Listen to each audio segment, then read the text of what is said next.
Monday. You know how I said I play all sorts of pranks on Rowley? Well, I have a little brother named Manny, and I could never get away with pulling any of that stuff on him. Mom and Dad protect Manny like he's a prince or something. And he never gets in trouble, even if he really deserves it. Yesterday, Manny drew a self-portrait on my bedroom door in permanent marker. I thought Mom and Dad were really going to let him have it, but as usual, I was wrong. Aww. But the thing that bugs me the most about Manny is the nickname he has for me. When he was a baby, he couldn't pronounce brother, so he started calling me Bubby. And he still calls me that now, even though I keep trying to get Mom and Dad to make him stop. Luckily, none of my friends have found out yet, but believe me, I have had some really close calls. Happy birthday, Greg. Hey, this one says it's to Bubby.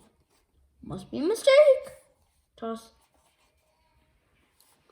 Mom makes me help Manny get ready for school in the morning. After I make Manny his breakfast, he carries his cereal bowl into the family room and sits on his plastic potty. C is for Cookie, and Cookie is for me. Ha! But when it's time for him to go to daycare, he gets up and dumps whatever he didn't eat right in the toilet. Dump. Mom is always getting on me about not finishing my breakfast, but if she had to scrape cornflakes off the bottom of a plastic potty every morning, she wouldn't have much of an appetite either. Tuesday. I don't know if I mentioned this before, but I am super good at video games. I'll bet I could beat anyone in my grade, head to head. Unfortunately, Dad does not exactly appreciate my skills. He's always getting on me about going out and doing something active. So tonight, after dinner, when Dad started hassling me about going outside, I tried to explain how with video games, you can play sports like football and soccer, and you don't even have to get all hot and sweaty. But as usual, Dad didn't see my logic. Dad is a pretty smart guy in general, but when it comes to common sense, sometimes I wonder about him.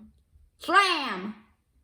I'm sure Dad would dismantle my game system if he could find out how to do it.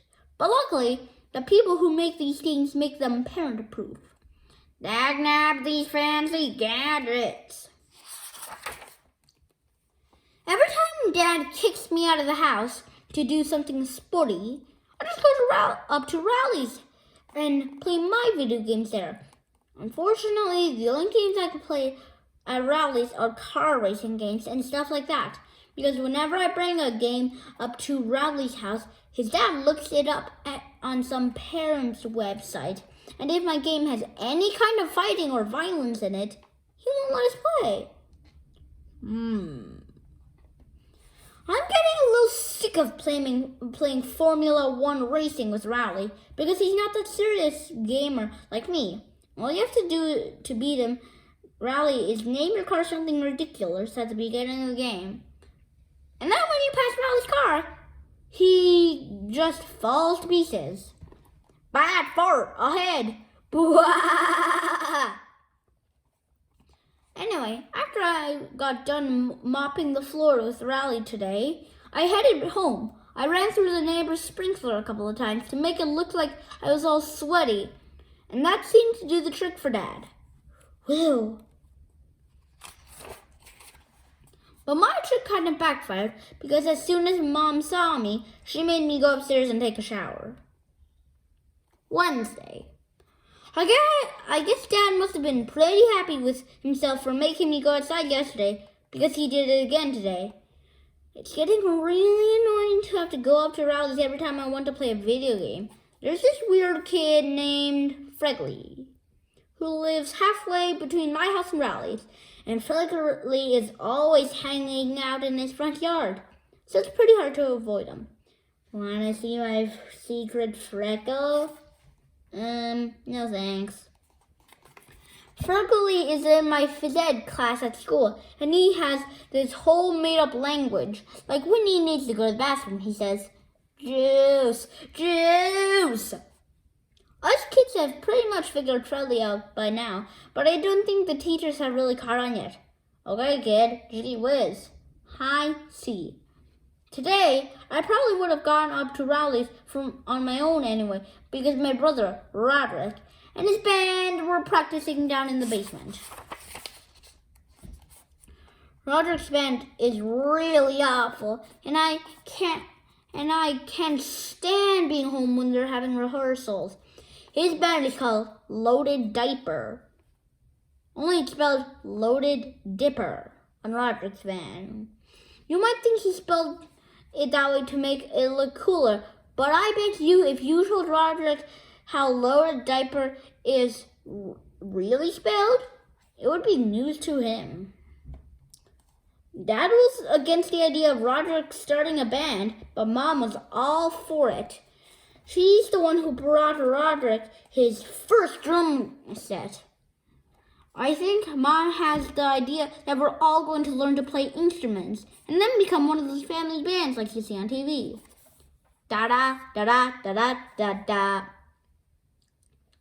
Dad really hates heavy metal, and that's the kind of music Roderick and his band play. I don't think Mom really cares what Roderick plays or listens to, because to her, all music is the same. In fact, earlier today, Roderick was listening to one of his CDs in the family room, and Mom came in and started dancing. Da-da-da-da-da-da! Snap! Snap! That really bugged Roderick, so he drove up to the store and came back 15 minutes later with some headphones. And that pretty much took care of the problem. Yesterday, Roger got a new heavy metal CD, and it had one of those parental warning stickers on it. I've never gotten to listen to one of those parental warning CDs because Mom and Dad never let me buy them at the mall. So I realized the only way I was going to get a chance to listen to Roderick's CD was if I snuck it out of the house. This morning, after Roderick left, I called up Rowley and told him to bring his CD player to school. Then I went down to Roderick's room and took the CD off his rack. You're not allowed to bring in personal music players to school, so we had to wait to use it until after lunch when the teachers let us outside. As soon as we got the chance, me and Rowley snuck off around the back of the school and loaded up Roderick's CD. But Rowley forgot to put batteries in the CD player, so it was pretty much worthless. Then I came up with this great idea for a game. The object was to put the headphones on your head and then try to shake them off without using your hands. The winner was whoever could shake the headphones off in the shortest amount of time. I had a record of 7.5 seconds, but I think I might have shook some of my fillings loose with that one. Right in the middle of our game, Mrs. Craig came around the corner and caught us red-handed. She took the music player away from me and started chewing us out. But I think she had the wrong idea about what we were doing back there. She started telling us how rock and roll is evil, and I was going to ruin our brains. I was going to tell her that there weren't even any batteries in the CD player, but I could tell she didn't want to be interrupted, so I just waited until she was done and then said, "Yes, ma'am." But right when Miss Craig was about to let us go, Riley started blubbering about how he doesn't want rock and roll to ruin his brains. Honestly, sometimes I don't know about that boy.